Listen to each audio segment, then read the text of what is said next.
Good morning, everyone. I hope we're all well. I know there's a couple of people that weren't here last session, so 2 weeks ago. So I should formally introduce myself. My name is Chris Hales. I work for an organisation called NetSafe. You've probably heard of us. I won't bore you with all the lame jokes from last session. You can look at those online when Roman sends around the video link. Obviously, we're going to talk about cybersecurity for business. Seems to be sexy again. I was talking to Raymond just yesterday saying it's always hard to make such a dry subject sexy, and now the politicians have done it for us with terms like whale dump and other sort of various things. I heard about black ops this morning on the radio on the way up, and the fact that all the political parties have teams of people who are doing all kinds of nefarious things. But we won't get into that because being a non-profit, we have to be nice to everybody. We're going to talk through... No. Oh dear. This is where you wore your deodorant this morning. Oh, there we go. I think it's the machine. I think you're right. I think I've been hacked. We're going to talk through the second of 4 workshops regarding the Connect Smart Guide. So I've only managed to print 5 copies off because not only have I been battling man flu, but yesterday we actually had a power cut in the office. So before the printer died, I managed to get 5 copies. So do share them amongst yourselves, or you can download them from the link that Raymond will send. This is quite a dry session, I have to be honest and say. For those of you that weren't here 2 weeks ago, I'm going to try and use some of the case studies from the bad stuff that we see happening at businesses and how that applies to writing a policy. Now, does anybody work in HR or any kind of HR type of role? No. Okay. Does anybody write policy at work? Oh, wonderful. What kind of thing? Well, just basically all the policies and procedures of the business. In an IT company or? Yeah. Oh, fantastic. All right. So you can pick holes in everything I say. You're going to be an expert. You're familiar with ISO standards and all the rest of it? Some of it. All right. Okay, we'll get to that. So as we talked about 2 weeks ago, the Connect Smart program is a government program run by the National Cyber Policy Office. They came up with a PDF which presents cybersecurity in the shape of a warrant of fitness. So it's a moment in time when you do an inspection. 2 weeks ago we talked about assessing the cybersecurity of your business, finding out that your accountant is using a Windows XP machine, all of that good kind of stuff, and then coming up with ways to tackle the bad stuff that might happen, the risks, threats and vulnerabilities. Second week, develop a cybersecurity policy for your business. I have to be honest and say, for me, this is a bit of a dry subject. I think there are numerous standards that you can apply. I'm trying to sort of hit somewhere on the low end of this. So if you're in a larger organisation, you're probably going to have the resources and the specialities to address far more stringent policy definitions. NetSafe had a website about 5 years ago which listed 15 sort of subheadings for a policy, and it was very light and fluffy. It was not prescriptive at all. We have a much more detailed policy which we send to schools, but for many people this is a really sort of difficult area to get into. If you've only got a couple of staff, it might be a bit overkill. So we'll see how we go. Stage 2 of the guide says, a cybersecurity policy establishes the rules of engagement for protecting your business. Includes simple security controls with regards to staff use of your network and operations of devices and systems. So going back to last week, it means writing something down which you tell your staff how they should behave in terms of what they do with data and information and how they operate systems. Simple as that. A security control, I was going to put a picture of a baby gate up. It's simply a protective kind of step that you take to try and encourage people to not do silly things. A lot of the stuff that we see, if you put those controls in place, you would have, in theory, have prevented some of the bad stuff that NetSafe sees happening. Does that all make sense? Okay. Slide from last week. What is information security? Protection of information and systems to provide confidentiality, integrity and availability. The CIA triad. This is still the notion of protecting both the way that people behave and the way that the systems that they use are built, developed and constantly protected. So when we talk to businesses, bad stuff happens in 2 ways. More than likely it's the people, to be honest. We're all a bit weak, aren't we? As a species, we're a little bit haphazard in our approach. I drove up the motorway this morning, there was people sort of driving all over the motorway because it was early, they hadn't had their coffee and their brains hadn't yet clicked into action. And in many cases, the stuff that we see is often generated by people who haven't been told how to do things. So this is where a policy applies. Especially in small businesses, we see lots of people who wear many hats. They're probably doing the accounts, they're doing the quotes, they're doing all of the email correspondence, they're doing answering the phone as well. And in a busy small office, many times, people take shortcuts. And I think when you have to address some of those shortcuts by thinking through the risks that we talked about 2 weeks ago and putting in the policies in place, hopefully, with a little bit of education, you can kind of help protect against those human weaknesses. Okay, the lovely triad. I'm sure you're very familiar with this one. The confidentiality and integrity clearly are probably the most important when it comes to policy, I think. What people do, what they can access, what they can change, what they can send out of the building, keeping things running, all addressed by a policy. If we go back to a consumer level, this was our Type 5 program from last year. Obviously for a home user, you're not going to come up with a policy at home. We do go out to parents' evenings and talk to people about having some kind of an agreement with your children around what they do on the internet. You're rolling your eyes. I'm assuming that's probably not necessarily enforceable. Oh, perfect. All right. Yeah. I mean, you know, joking aside, we get lots of parents ring us up and talk to us about what their teenage children are doing. I had a very interesting conversation yesterday with a man whose 15-year-old son was doing all kinds of terrible things using their home internet. If we think about downloading videos and music files, last week the Copyright Tribunal pinged somebody else for an $800 fine because they were using their home internet to download copyrighted music. Now the person, when they went to the Copyright Tribunal, said, no idea, didn't know, could have been anyone, and all the rest of it. Clearly you're not going to put a policy in place in a shared flat, but having a conversation at least can address some of those kind of risks and some of those potentials. So the Type 5 tries to keep it simple. Clicking. At the end of the day, behavioural stuff around what you open on an email attachment. What we try and encourage people to do is think before you click. I think a policy would state, you know, we should have a spam system in place to filter email. We should have an antivirus system in place to make sure that emails with nasty attachments don't get through. This is real low-level stuff, but it does address some of the kind of top mitigations which large organisations would apply. So updating hardware and software, backing up your files, and having a policy in place. At the home level, it's just knowing that you're going to, every week, copy your stuff to a USB drive, stuff like that.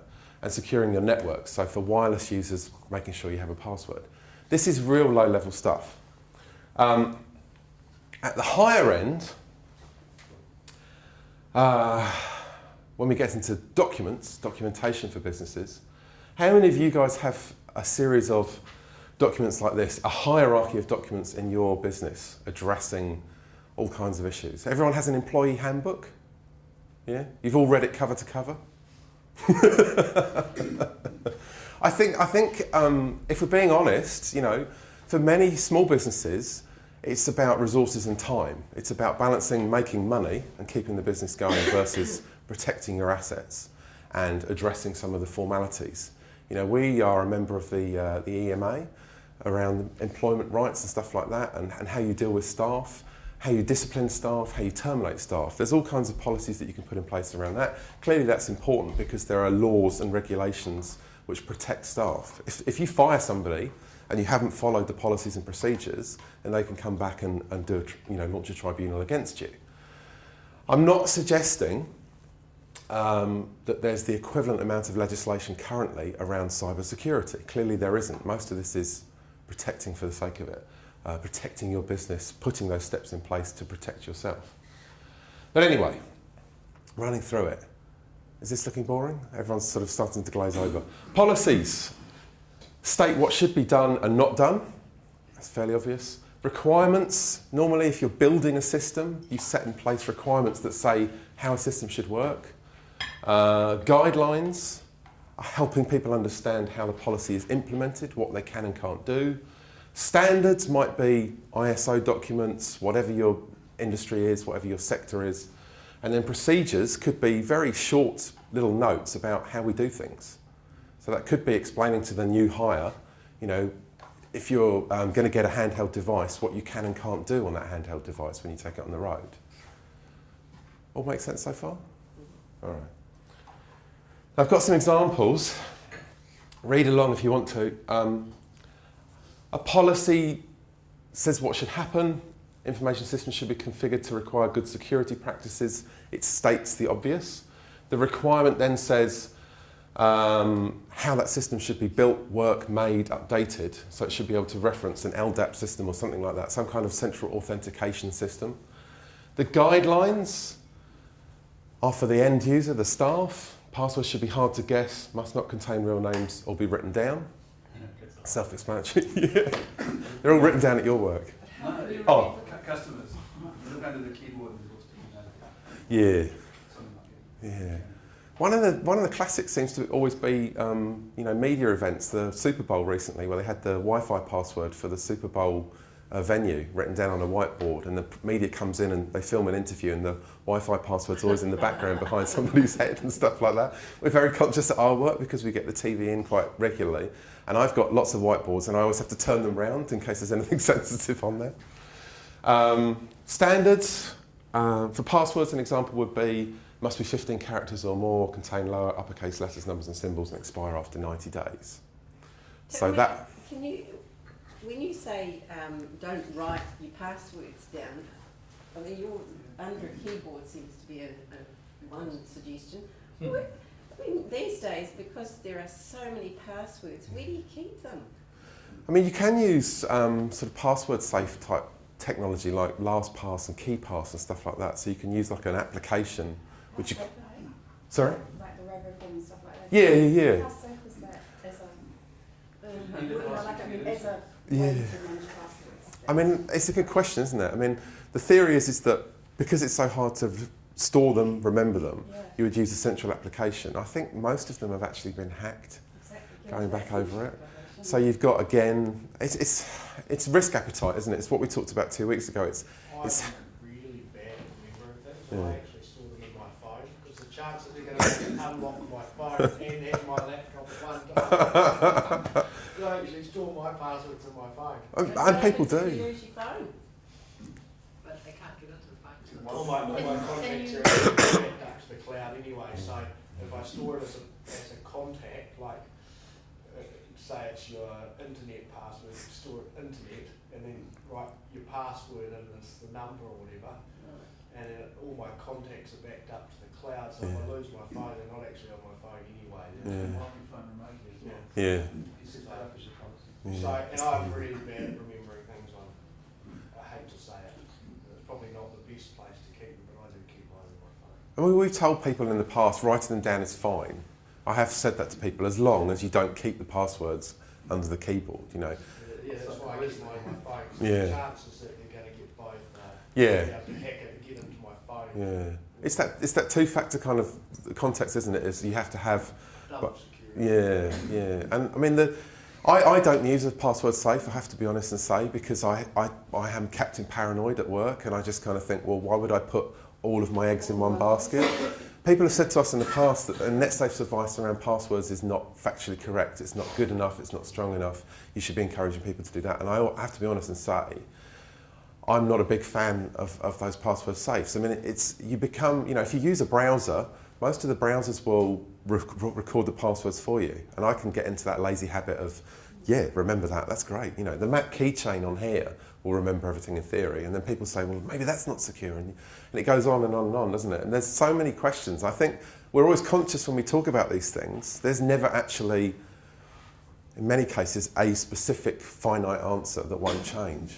And it's hard. You know, people always say to us, passwords, you know, they're the most impossible thing to remember, and I've got so many of them, which is why I only have two. One for the important stuff and one for the weak stuff. And I think, okay. And biometrics is really coming up. People are talking much more about biometrics will become more common. You know, we'll get to that kind of stage of all having iris scanners on everything. You know, the latest iPhone has a fingerprint scanner that was hacked within 48 hours. You know, there's a whole series of questions. It's how do you address them? It comes very much down to what are you trying to protect and how much protection should you apply, I guess. See, in our business, we log in online to multiple sites, and you get the option to remember my password. You know. How safe are those? You're using a Windows machine, so it will be in the browser.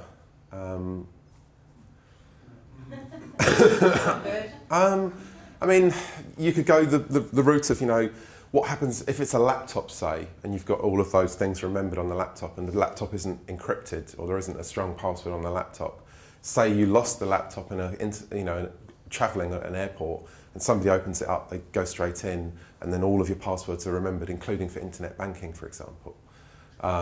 It's those kind of questions, isn't it? Another way that sometimes I do it is, because I've got email on my phone and I've got email because it's in the cloud, I can access it anyway. You can email yourself a list of your passwords, because then it's secure in your email.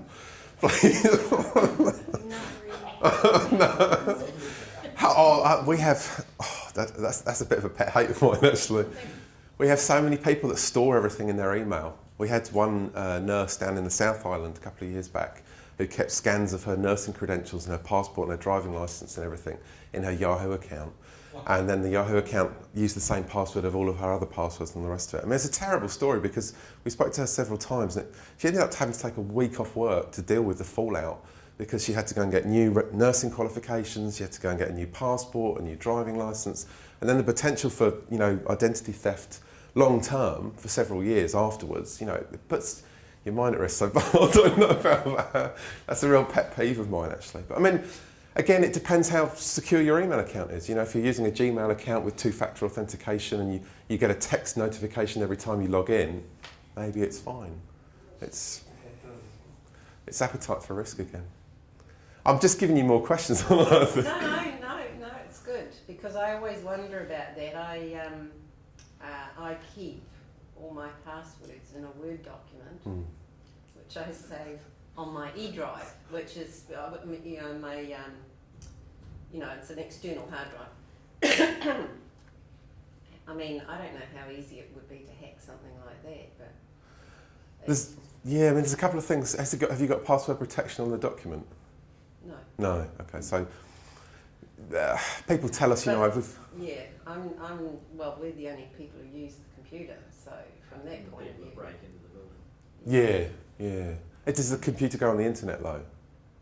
Yeah. Anyone can use it. Yeah, so it is at risk, isn't it? It is really, yeah. And plus you've got, how many copies of the document have you got? Is it only in one place? Yeah. Because if it gets infected with something like the ransomware that we talked about 2 weeks ago, and the file gets encrypted, then you may not be able to access the file anymore as well if you don't have a secondary backup copy of that. So there's all, you might keep it on a USB drive over here, but if the USB drive's plugged into your computer and you get infected on the computer, the potential to jump across to attached storage now is quite real as well. So it's hard, it's hard. But print it out, print a copy out for safekeeping and keep it at home, tucked away somewhere. If you print it out, then you should just print it out with maybe the first digit and the last 2 digits. Don't print the whole thing. Just remind you. Because then if somebody finds it, they can see the whole thing, but just have something that'll jog your memory. Right. Yeah. The common one is to have a format, isn't it? So maybe we can send this through over email later, but people have you build up a string of characters based on a poem or a song or something like that, and then you change a couple of characters at the end based on the service that you're using. So you have, I dream of daffodils, so I-D-O-D, it would be longer, maybe some replacement with symbols and stuff. And then if it's trade me, it's TM, then a year, and whatever, there are methods, so maybe we could do that over email. This passwords is a real hard one, and I think there's a real movement within the industry to get rid of them, because again, coming back to humans, are the weakest link. So potentially we'll see a lot more biometric use. You know, that I laugh to my kids. You know, the days when we have an embedded chip in our hands are not far off. In all honesty, you think we carry around these things with the potential for them to be wallets and identity documents and all the rest of it. It's not far off between somebody taking the chip out of there and just embedding it into us. Really, I think so. That's just me. Everyone's looking worried now. I've been thinking that the last 10 years. Yeah, yeah. I mean, the Google Glass thing, you know, the augmented reality and all that kind of stuff. Oh, yeah, I'll talk to you later. Yeah. I mean, we're not far away from that kind of embedded systems, really, I think, in the human level. And I think... Isn't there a hierarchy, though, in passwords, which is the really, really important ones, like your banking one, you just have to get a hard one and remember it. Yep. And then you come down another layer. Yep. And then you come down, I think of it in 3 layers like that. Yeah. There's some that I just will not write down and I Yeah. will not let the computer remember. Yeah. There's only a few of them because I don't remember them. Yeah, yeah. And then there's kind of some that are really important that I try and Yeah, manage yeah. differently. And then there's a whole lot of other ones where quite literally I've given up trying to remember them. And then I go onto that site, I go forgotten password and have it emailed. Yeah, yeah, Because yeah. I can't remember them all. Yeah, but you- Otherwise I'm going to have them all the same. But you've come up with your own policy in effect, haven't you? You said this needs to be protected, so I'll treat that as unique. You know, I'll keep a unique banking password, and then the lower down stuff is not so important, and there's not information on there that I care about. So yeah, I mean, it's in effect what we all have to do, I guess, instead of just having the one. I think the last survey we did around 40% of New Zealanders were using one password for everything. I'm not going to ask people to put hands up, so.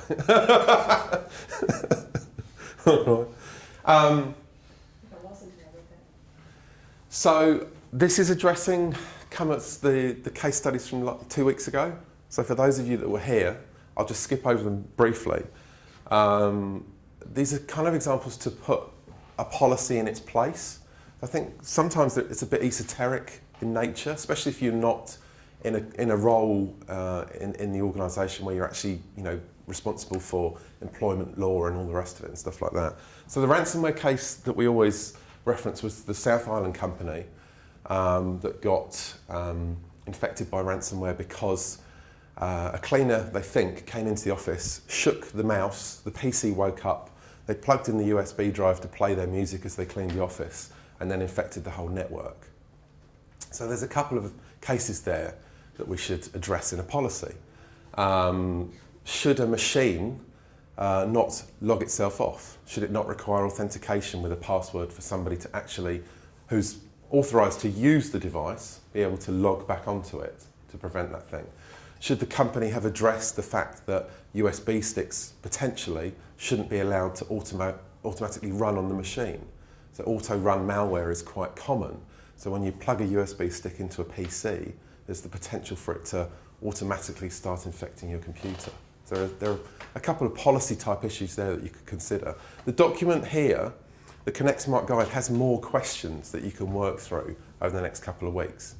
I'm conscious it's a small group, so I'm happy to take questions as well, but I'm trying to use stuff that we see, use the kind of incident reports that NetSafe hears about to kind of give you examples of how the thinking around your assets, the business assets from 2 weeks ago, and the bad stuff happening should guide the creation of a policy.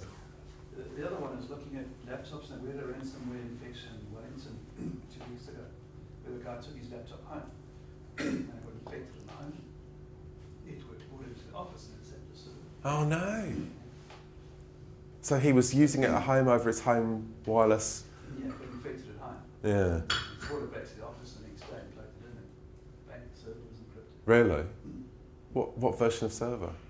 I can't recall. One of the other guys, Wellington office was looking up. Yeah. But that was just recovered from backup anyway. So. And they had backups in place. Yeah, we've got a backup system that we sell to our clients, which is got versions and all the rest of it. So we just went back to the previous version and restored the whole thing. Up and running in a few hours.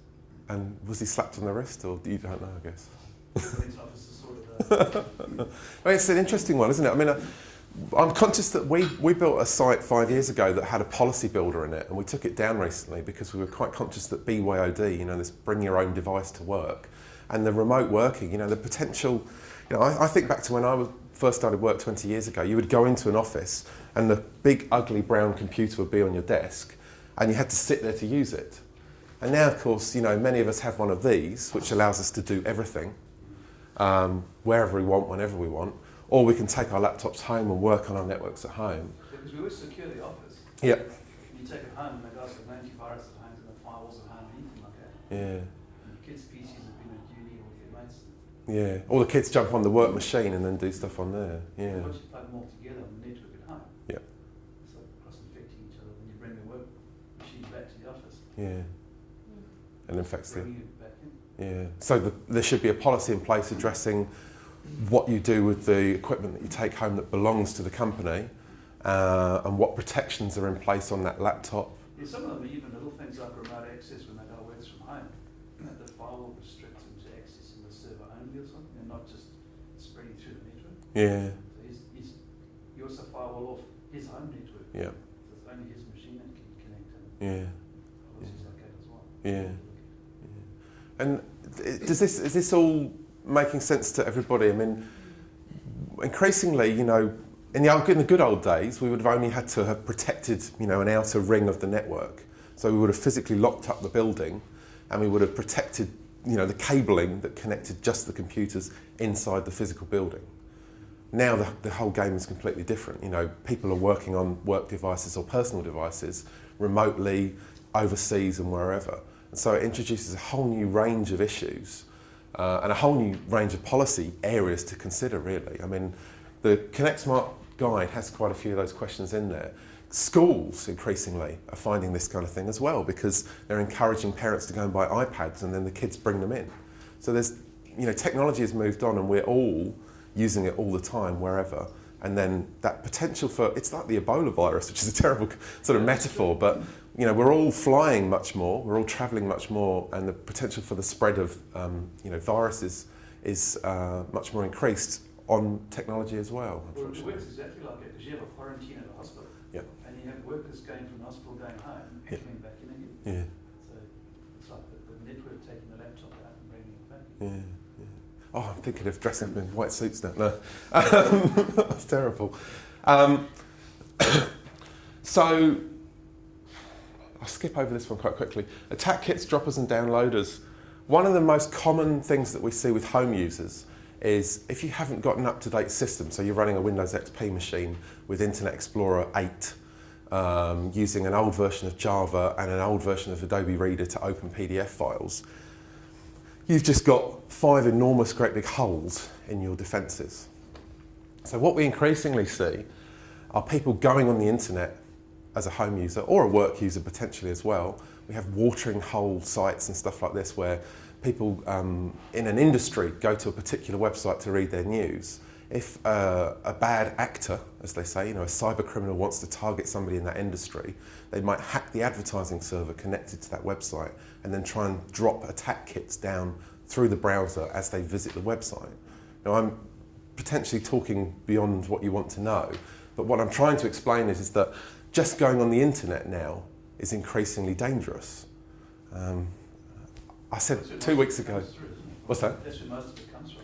It is, yeah, yeah. I mean, I said 2 weeks ago, I don't want to put the fear of God into people and make people never go on the internet again, but increasingly, if you haven't patched your hardware and your software, if you're not running a firewall and endpoint antivirus, all of these kind of things, the basic things, if you just go on the internet now, the potential to come across a website which is actually downloading something in the background which will infect your computer is actually quite increased. We see ransomware coming in through attack kits and stuff like this. You know, it's very easy to just download software and set yourself up as a hacker and press a button. You have no need to understand any of the software. I know because I went on a week-long course where they said, hey, press that button. And I was like, oh wow, I'm a hacker. It's relatively simple for people to buy that kind of software or share that kind of software and set up websites that are designed to drop malware onto your machines. So, for example, a policy might address what website staff can go to. We're not going to say that, you know, the popular sites, Facebook and TradeMe, for example, that people might like to browse at lunchtime are going to be malicious, but you might want to think, well, do we want staff wasting their time on those kind of websites? Most companies have a fairly open approach to it now, I think, but you might say, actually, we don't want anyone going to those websites on work computers, and equally, we don't want them going to those kind of sites on their phones as well. It's considering the risks and then putting in place the policy behind it, making those decisions about what can people do and where can they go. Does that make sense? Yeah, actually my daughters, we've got a smart TV, and my daughters have been watching Megashare, which is where you watch movies for free. And I keep telling them they're not allowed to use it, they need to use Netflix or something like that. And what they do is they go online. Has everybody seen Megashare before? You go online, they type in the movie, and the whole movie comes up for free. When the movie starts, a porn ad will come up. But my 8-year-old always goes, oh, click that one, that gets rid of the lady with the boobs, so you don't have to see it. And then she'll click it, and it goes away immediately, and then they'll watch Disney for free.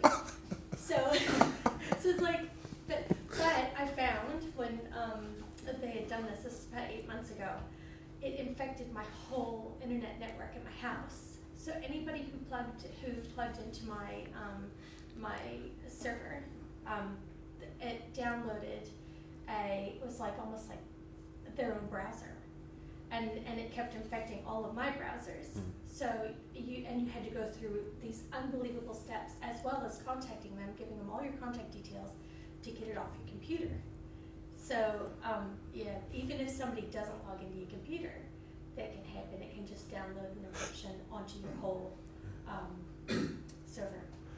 Kids are great, aren't they? Kids are. They're so good. Yeah, and as far as like the teens, on Friday night, I put my phone on 3G and my husband's. I unplug our broadband. I take the cord from the broadband, and it gets hidden in my briefcase, in my trunk of my car, and they don't see that cord for the broadband again until Sunday night when they need to finish their homework. They can't access the internet on their iPads. I'm over it. We need to use a case study, I think. That's great.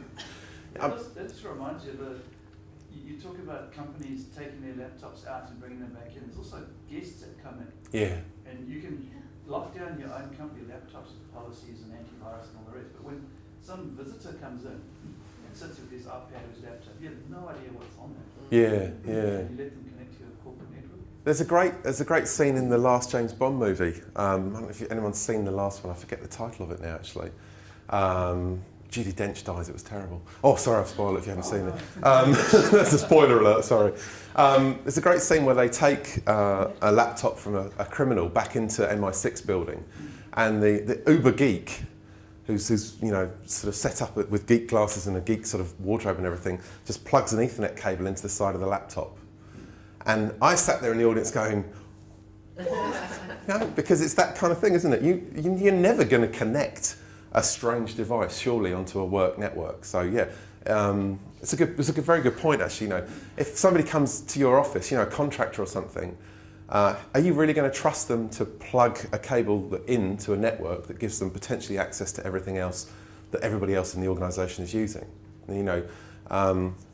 We talk about guest Wi-Fi. You set up a segregated guest wireless that only gets to a tiny part of your business, so that people that come in with goodness knows what on there, it could be full of porn and all kinds of stuff, when they plug in, they only get to a tiny percentage of the company, that kind of thing. Yeah. I mean, there's a great example. Third-party contracting and outsourcing of technology projects is huge. If you think back to the Target breach of last year in the US, there's a great document. It's called a kill chain analysis of the Target breach that looks at what happened where 110 million people lost their credit card and personal information through a backdoor to Russia. Okay, it's a fantastic document. I liked it. And it talks about the fact that at the end of the day, the breach came back to one small heating and ventilation company in Pennsylvania that was doing a job for them at a store and was given some network credentials to log into a system, which they could log in and see the diagrams of the heating and ventilation systems in a physical store in the chain. And because that third-party company wasn't running up-to-date software and antivirus, all of a sudden their systems got breached, and then the bad guys come in via the third-party system, they log into the network, and then they're off and out and through, and 110 million credentials and credit cards are sucked away. And the potential for that third-party involvement, not applying a policy to people that come into your office or do work for you as well, is equally important. What's the difference between your Macintosh this is the dumb question, but your antivirus for Mac versus your antivirus for Windows? Yeah, so Do you really see a lot around antivirus for Mac no, what, as a no. average person? In the good old days, people would say, oh, you don't need antivirus on Macs because, you know, they're immune. And about 2 years ago, there was a thing called Flashback, which was a Mac-based malware, which targeted Mac machines in particular. And Apple eventually came out with a patch for it. And it kind of provoked people into thinking, oh, maybe we should buy antivirus for Macs. You know, maybe they do need protecting. So there are products out there. Sophos produces one. I'm just trying to think. There's Do you run something like that as a... I do, yeah. I have quite heavy security. I have a port scanner. I have a personal firewall on here. I have antivirus on here and everything. You know, I'm Captain Paranoid again. So yeah, I do have antivirus, and it's that kind of community resilient model. So malware, if I'm on a Mac and I get an email from a friend which has a malicious file attachment, and then I send it on to another friend who's running on a PC which may be more vulnerable to it, I'm effectively the vector that spreads the malware. So if I... The average person kind of knows, right, Norton or whatever, you just do it and you just wouldn't think about not letting that stay up to date. Yeah. But then you get this Mac world and it's just not that, for me, it's just not, because I use Mac, it's just not that same... No, that's true. I mean, yeah. So what am I supposed to be doing? Yeah, the company, you know, even a couple of years ago would had stuff on its website which basically said you don't need to worry. You know, we take care of the security. They have a very strong walled garden model to the iOS kind of environment with iPhone apps and stuff. I can take you through our security checklist. We have one for Mac devices as well.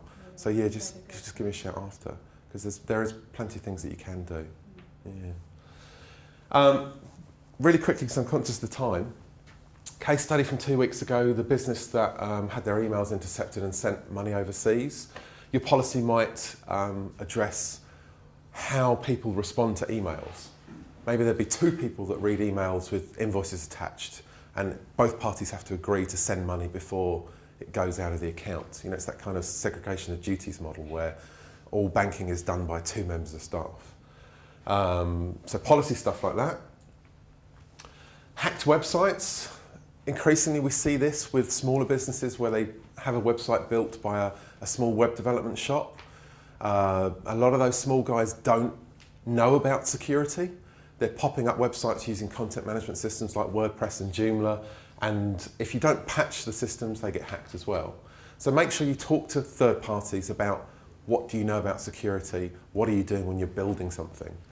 There's this thing called the OWASP Top 10, which is the Open Web Application Security practice, I think, which talks about the top 10 protections against web application intrusion. So your website could be hacked using things called SQL injection. So there's policies that you can look at, there's standards that you can apply to when you have a website built, stuff like that. Employment scams. Again, you might have a policy or a guideline for staff about what happens when somebody rings up with strange stuff about fake job adverts. This is about incident management, which we'll get into in a later session. The chain that got hit by the Romanian cyber criminals, where staff were told to download a software patch in the stores. So the chain of stores, they were rung up by somebody masquerading as an executive member of staff and telling them to download security patches. You might have firewalls in place and you might lock down your systems so that staff in branches, if you have that kind of a model, don't have administrative rights to actually download security patches. You know, you have policies that say you don't touch that stuff, to put it bluntly. The company in Tauranga that got hit by a disgruntled member of staff. They fired the staffer, but they didn't revoke his credentials. So he could update the website and he could still access the company email and send rude emails out to the client saying what he thought of his boss. You'd have a policy in place, probably HR related as well, around what happens when somebody leaves the business. Those accounts are terminated or redirected, all company equipment is given back. You probably have a log of all of the logins that they have. So if they're responsible for updating the website, you change the password. This you block these remote access? Yes, yeah, very much so. Yeah. Often you might get given like a little VPN dongle or something like that. It comes up with a little code. Make sure you get that back and have policies in place which say if you start doing malicious things once you've left, we'll be onto the police, that kind of thing. And then lastly, the BYOD stuff, which we've kind of skipped over. It's quite a big area now, that mobility of devices, mobility of access. You really do need to consider all of the threats on those mobile devices as well, and what staff are doing. There's a really interesting stat came out a couple of months back, which I think half of adults who had been given a smartphone by their employer had admitted to taking naked selfies of themselves and sharing them. Why? I don't know. I think it's a popular thing to do. I'm not saying I'm a prude, but it's not high on my list. But I won't ask those of you who have taken naked selfies and shared them, especially using work equipment. But perhaps something to address in a policy. Please, if we give you a $1,000 smartphone, don't take naked pictures of yourself with our company property. Buy a mirror. Yeah. Use your own one. Yeah. So we talked about threats, vulnerabilities and risks a couple of weeks ago. I'll just put this up again. You work through the document, so the full Connect Smart Guide is available on their website. Step 1 is assessing your information, assessing your risks.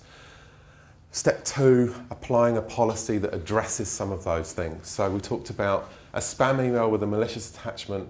If the employee is not trained to identify it and delete it, or there isn't a system in place which automatically deletes those kind of things before they come through, then the risk is the network is compromised or infected.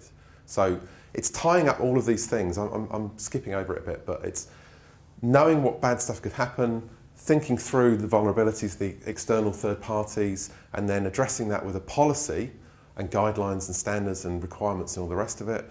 And then, in the next couple of weeks, some of the other stuff, how to handle stuff when bad things happen, the incident response stuff.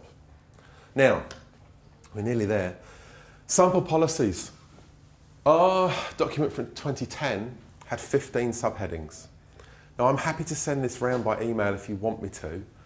You can get examples. I don't know if you have, do you have an example that you have sourced from somewhere else, or have you always written your own kind of thing? Just written stuff as it comes up, because it's not really formal. Okay. It's a small company. Okay, yeah, I mean That's not really. yeah, so yeah, I mean that's great to hear. Just basically common sense stuff that people need to think about. Yeah. And you've hit the nail on the head, haven't you? Because so much of this is common sense. Yeah. When we talk about policies, they don't need to be dry, dusty, and 20 pages long. Nobody's going to listen to that. No, very much so. The BYOD one is a bit dated, so we're trying to work through updating our policy now. But there is the Connect Smart Guide, which you can refer to for some ideas. SANS, which is an American security company, has example policies that you can download from there. They're pretty chunky. And then the mother of all policies is the ISO 2702 document, which is huge, which is probably at your Fonterra level with all kinds of kind of enormous policy outreach and stuff like that. So that you can go from common sense stuff all the way up to heavy, hardcore kind of stuff. In order for it to be effective, you've touched on it being common sense and talking through people, not boring them. So ideally it should be aligned with the objectives, goals and risk appetite of the company. What do we mean by that?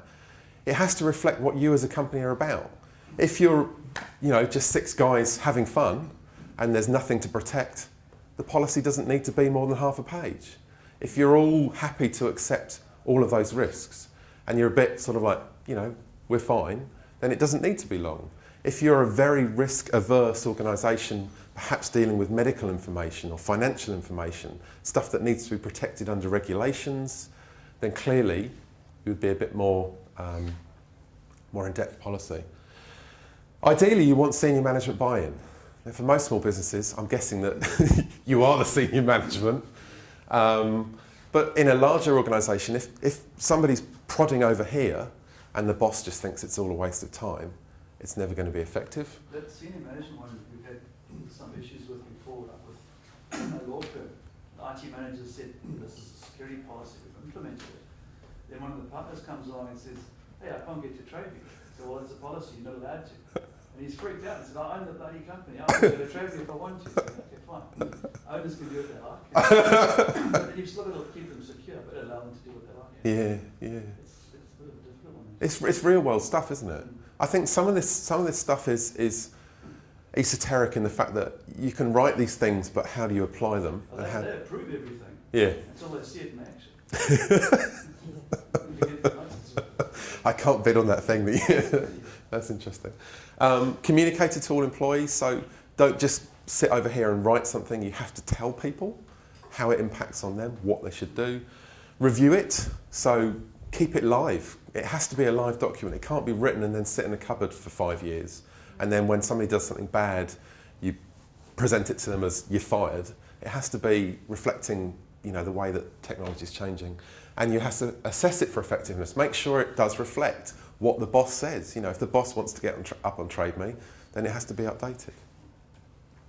All right, so the last slide, there's all kinds of other things that you can consider. This is much more in-depth information security stuff.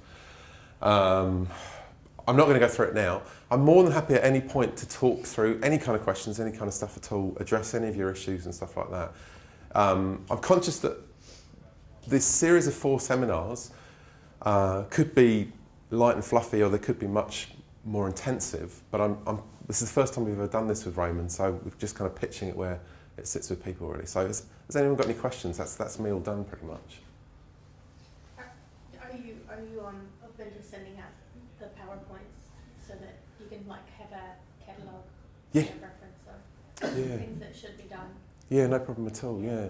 I mean, Raymond's put together with David the video from the last session, and I've sent through some links for that. So we talked about some exercises around information assets and identifying things in your business that need protecting.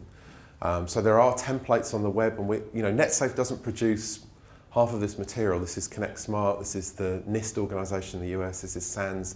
There's people all over the web that produce it, but we're happy to collate it. It's just to kind of jog the memory of what was talked about. Yeah, very much so. Yeah, no problem at all. Yeah. A good one's examples as well, because you say you say they have complex passwords. Yeah. A company would read that and go, "What the hell's a complex password?" Yeah, very much so. IT would know that. Yeah. But then you put there 15 letters and do this and do that, Yeah. and then get an idea whether they want to actually implement that or not. Yeah. It has to be real world, doesn't it? It has to talk to the average user. I mean, I can talk about this stuff till the cows come home. It interests me, but for the average member of staff, they just want to come in, do the job, get paid and go home again. So it can't be overly complicated, I think. Yeah, that's why I think I was actually thinking these would be good for our office admin that come in and help out. You could just highlight the key points of what we need to make sure we're relevant, and because it is in layman's terms. Yeah. Like we could go to the suggested links and stuff and all that, but we would understand it, but then a basic office admin coming in to help out would be like. So I'm conscious, I said this to Paul last time, I'm conscious that NetSafe is not a security organisation. We are not about going into businesses and doing a security assessment. There are far more qualified and respectable companies within Auckland and New Zealand, in general, who are doing much more heavy-duty assessments of organisations. But for a small business, you've got to keep it simple to make it applicable, really. And we talked to, I looked at the numbers last week. We're talking currently to around 800 people a month at NetSafe. And we're seeing losses of anywhere between $250,000 up to $2 million a month connected to this kind of behaviour. So that's just us, and we're a small non-profit with 6 staff. We're always happy to take phone calls, emails, whatever, and try and help people out. That's very much what we're about. So whatever works for you, really. Cool. Any other questions? Yeah. Oh. What's your opinion on things like LinkedIn and Facebook harvesting contacts? Yeah, so I was going to mention, I think there was a mention of it on one of the slides, but social networking is a great tool. How many of you are on Facebook?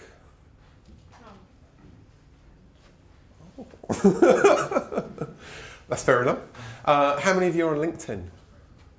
Quite a few, okay. So both those networks offer the ability to connect to real people, but at the same time they're now used for automated attacks against people as well. LinkedIn in particular seems to be quite popular now with kind of marketing spam.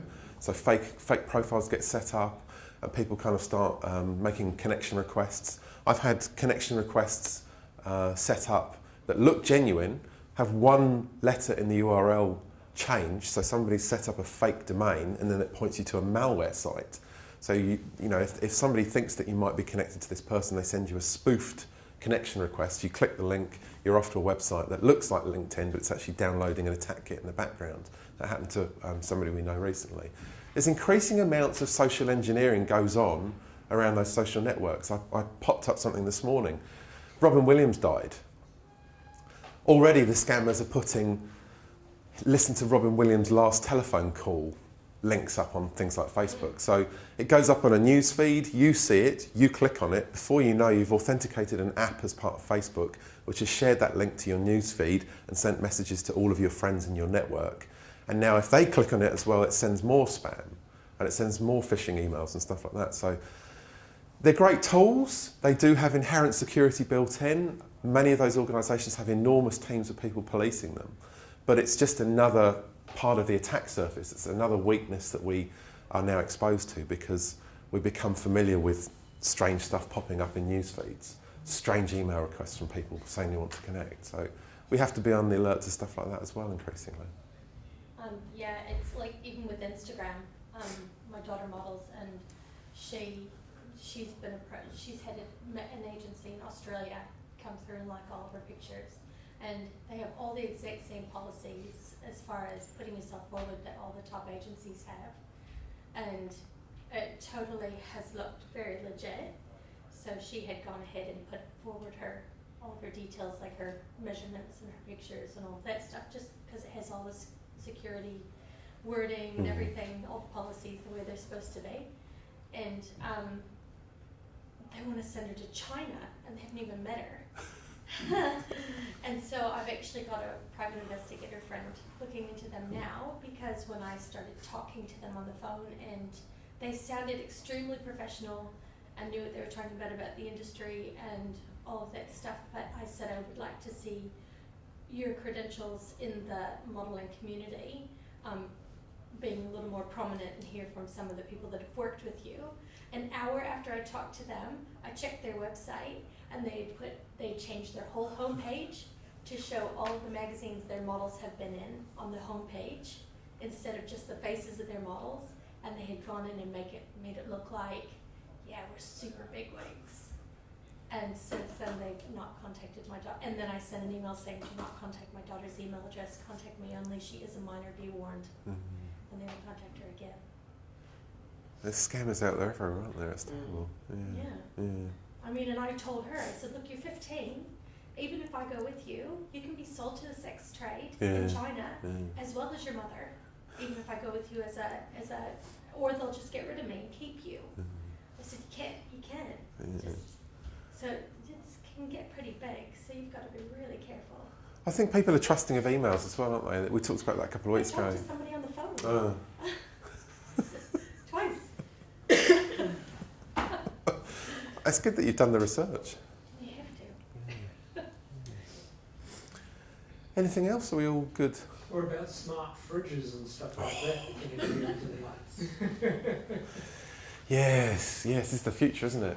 You said you had a smart TV. So how many of you have got a TV which connects to the internet? Yeah, half the room. So this is the bold new future. Smart fridges as well, you know.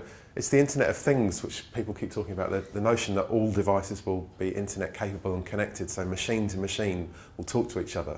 Your fridge, when you scan your groceries as they arrive from the automated delivery service, will now know what you're eating and be able to provide you with a health record of your diet, your calorific intake, and then report back to your doctor about what you've been eating that week. It can do the shopping for you and send off the order to Countdown or wherever and have it re-delivered. It's a bold new world we live in. Does it lock when you've eaten too much? I think it potentially could, yeah. Parental controls. Yeah, you've had enough. What a terrible world. I mean, it's you know, we laugh about it, don't we? But yeah, I mean, the smart TVs were a big target last year, so lots of guys set about trying to hack the TVs. And there was a guy who came up with a fantastic tool, so you could, there was a particular brand which I won't mention, but they were quite popular, and you could remotely access the firmware inside the television and change the channels and then turn the camera on the TV. So lots of these cameras come with Skype built in, you know, so you can Skype from your TV and talk to friends and family. And these guys found that basically all of the programming was completely wide open, and they could get in remotely over your network and then just come in and turn the camera on and watch you in your lounge. And just for fun, change the channel and see your reaction in real time. You're sat there watching X Factor or something and they change the channel. So, yeah, I mean, it's a bold new world, isn't it? I think the recent study, I think HP did a big study where they said that 70% of internet-capable devices, this kind of stuff, fridges, cars, all the rest of it, have massive security vulnerabilities because nobody has thought about security. At the end of the day, if it's a fridge or a washing machine that's controlled by an app, what does it matter if someone can hack into your washing machine and boil your load of washing? Maybe it doesn't. But if security hasn't been, you know, inherently thought about during the development stage, if we haven't had the procedures and the policies and the standards in place around that kind of stuff, yeah, it's interesting. You know, last week they produced the top 20 most hackable cars. So I drive a 20-year-old Toyota, which has no computers on it at all. My wife has a fancy new BMW, and it has 4 computers on board, I found out. Now you can get into the car remotely over Bluetooth and other wireless sort of standards, and then do things to the car. Control the accelerator, you know, blow the tyres. It's James Bond kind of stuff, but yeah, it's going to be a bold new world that we think about, I think. I have to say, I mean, this is why I'm Captain Paranoid. You made me feel better because I stick a post-it note over the camera on my computer. Yeah. And I only take it off when I'm actually Skyping someone. It's a great thing to do. I've always thought, oh, look, I'm Yeah. just over the top. You're not bad anyway. Yeah, no, it is. It's It came on once. Yeah. And I thought, hey. yeah. There's these things called, it's a thing called ratting. So it's remote access toolkits. So if you go to a website and download a rat onto your computer, it allows people to remotely access your webcam on your laptop and stuff like that. It's a big business. They call it slaving, where you get people on their laptops who don't realise that they're being viewed, and they're sold on and traded in the black economy. So men are actually worth more than women because women are so common. Men are worth about $50, whilst a woman is about $20 for remote access to her machine. So yeah, I have black sticky tape over my laptop camera. Captain Paranoid, but I think it's sensible. What are the penalties for people the hackers? That's an interesting one. Because, you know, to me, being punched in the mouth by someone and that person gets sent off to jail, that's minor. You'll recover from that in a week. Yeah. Whereas this sort of thing is... You got Yeah. Being pension in the violated. country. they Yeah. really, yeah. I mean, and start the kids who Yeah, yeah. It's a hard one, isn't it? I mean, we take 800 incident reports a month, and probably a third of those now come through from New Zealand Police as referrals. And in many cases, the police either do not have the capacity and the resources to deal with those kind of issues, or there isn't the specific legal framework in place that addresses some of those things. Now, the Crimes Act has a section about unauthorised access to a computer system. And there are police detectives who can investigate computer-based crimes. But I think in reality, and NetSafe strongly supports the fact that, you know, there is not the resource within New Zealand Police to address a lot of this stuff that goes on, If unfortunately. someone hits you from Russia, New Zealand law doesn't count anyway. No, exactly. Exactly. You know, we go to these meetings down in Wellington around the cybersecurity strategy and the cybercrime strategy and stuff like this. As soon as you get to the physical boundaries of this country, it's bloody hard to get anything done overseas. You know, we talked to the guys in the computer crime lab in Wellington. You know, it's a 6-month process or a 12-month process to make a request via Interpol to another police agency to get something done. I had 3 people call me yesterday about hacking at home on their home devices, and all of them say, well, where do I go to? I'm going to go to the police. And I have to manage their expectations and say, you know, your Facebook account's been hacked. The police are not going to care. That's not because they don't care, but so much of this stuff happens on a daily basis that for most of us, it doesn't reach a threshold where a police officer is going to be able to spend an hour of their time taking a report and then progressing it. Unless you're... Well, it's almost David Cunliffe. Oh, yes, I'm pretty. Oh, I walked into that one, didn't I? Yeah, yeah. it's almost not that far off. You know,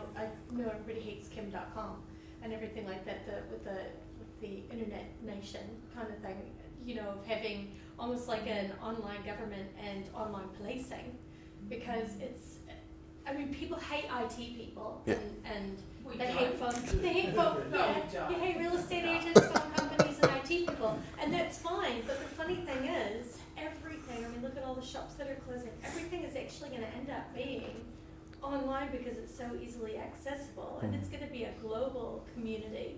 So it's scary, but at the same time, it's kind of like, yeah, how are they going to? People have to look at how are they going to police that?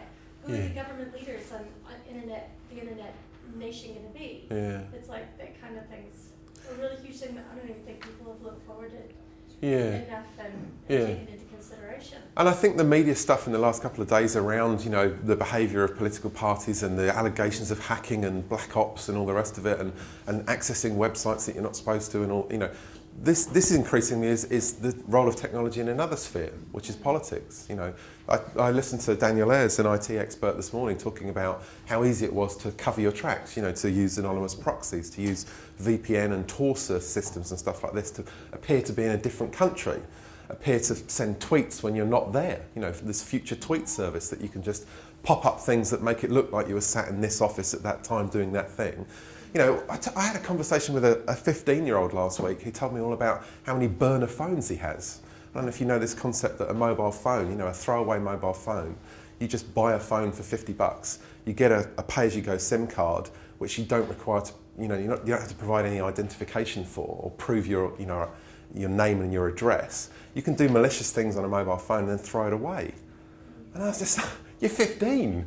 You know, it's yeah. There's a lot of issues that will come up, I think, over the next few years, and there's a lot of work being done by government to address those concerns. One of the things they do in South Africa is if you buy a SIM card, like we flew in there on holiday, and we couldn't get a SIM card unless they took a copy of our passport. Yeah, yeah. So they know who you are. Yes. They're sending that number to you. It's the same in the UK, actually, yeah. It's for 2 weeks, but he hasn't identified it. Yeah, because the potential for crime using a SIM card is quite high in theory. Yeah, he's walking to the warehouse and grab one. Yeah, it's $5, I think. You can get them for free, can't you? When maybe they have a CCTV camera in the store that records a picture of you, but maybe they don't. So, yeah, it's a brave new world we live in. Now everyone can go home and cry. No, I'm just joking. I mean, we're always happy to talk to people about anything around that, and we are by no means the experts, so we're always happy to point people off to other services and So on that point, stuff. we might have covered this last week, but if you're a small business in a place like, you know, North Harbour, where do you go to get a network security assessment, or to get some, how do you actually work out who knows what they're talking about Yeah. at a level of small business moving forward? Because often you'll go to small people who Yeah. don't necessarily have that same, No. or may have that expertise or may not, you don't know. No. So if we want to go, right, okay, we do want the equivalent of a network security assessment. Yeah, yeah, So we've had our router in for, yeah. you know, 5 years plus or something like that. Where do you go? I mean, that's a very good question, and it's something that I'm quite conscious. You know, in reality, I can stand here and talk about stuff, but if you want to do it, If you want to say, right, we need to engage somebody. yeah. I mean, there are companies out there, you know, that won't get out of bed for less than $50,000. I've had conversations with the bosses of them, and clearly, you're not going to spend that much money. I think it comes down to word of mouth recommendation, perhaps talking to people, asking questions. And I can give you a list of questions that you can put to somebody and just prod them to see what kind of knowledge they have. The New Zealand Security Association has done some work in this kind of space as well around accreditation for people. They're increasingly talking about digital risk and stuff like that. So there's the potential to do that. You could, Might be a good thing or a bad thing. yeah. It's I don't know. It's kind of, I guess, a work in progress, isn't it? I think for much of this stuff, and it's about getting people thinking about it, and then getting people asking those questions, and then getting other experts trained up and advising on it. Really, is that okay? Cool. Excellent. Thank you very much. Thank you.